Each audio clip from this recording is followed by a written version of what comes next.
शिक्षक के सवाल पर क्या होगी मंत्री विजय कुमार चौधरी और सरकार की रुख स्पष्ट नहीं, पर कहा हम सबके लिए है, सरकार सबके लिए है। गुरु गोविंद दोऊ खड़े काके लागू पाए, बलिहारी गुरु आपने गोविंद दियो बताए। नमस्कार, मैं नकीर रहमान हाशमी, आप देख रहे हैं सोशल न्यूज बिहार। कबीर दास कहते हैं कि कभी ऐसी परिस्थिति आ जाए कि गुरु और गोविंद यानी कि गुरु और ईश्वर एक साथ खड़े हो जाएं, तो आप किसके सामने शीश झुकाएंगे? तो कबीर दास साधारण और सटीक जवाब देते हैं कि पहले गुरु के सामने शीश झुकाना पड़ेगा, क्योंकि अगर गुरु नहीं बताता कि ईश्वर कौन है, ईश्वर का सम्मान क्या है, तो शायद शिष्य को यह पता ना होता कि ईश्वर कौन और इसकी सम्मान कैसे की जाए। आप कहेंगे कि आज इस तरह की व्याख्यान क्यों कर रहा हूं मैं, तो आपको यह पता है कि आज बिहार की परिस्थिति कुछ ऐसी ही हो गई है कि गुरु और सरकार एक साथ नहीं खड़े हैं, आमने सामने खड़े हैं। जी हां, मैं बात करने जा रहा हूं नियोजित शिक्षकों के बारे में, जिन्हें अब अग्नि परीक्षा से गुजरना पड़ेगा। सरकार के नियमानुसार अब शिक्षकों को सक्षमता परीक्षा पास करनी होगी। अब सवाल ये उठता है कि सक्षमता परीक्षा से क्या शिक्षक डर रहे हैं? हालांकि ऐसी कोई बात नहीं है। कई बार ऐसी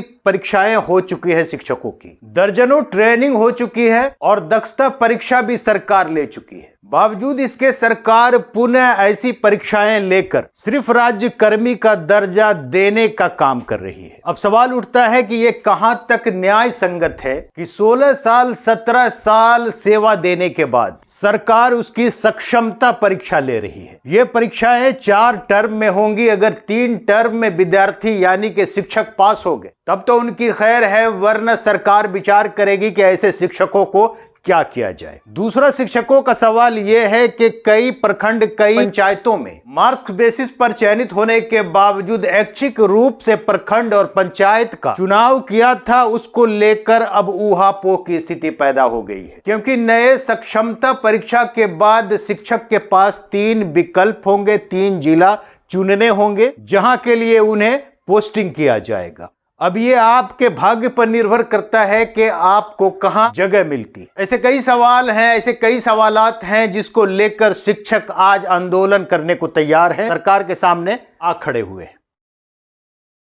बिहार सरकार के जल संसाधन, कृषि एवं शिक्षा मंत्री विजय कुमार चौधरी अपने विधानसभा क्षेत्रीय दौरा के बाद रविवार को एक शोकाकुल परिवार से मिलने दलसिंहसराय भी पहुंचे। इस मौका पर हमने शिक्षकों के सवालों को उठाने की कोशिश की, मगर उन्होंने मना करते हुए सिर्फ इतना कहा कि हम सब के लिए हैं और सरकार सब के लिए है।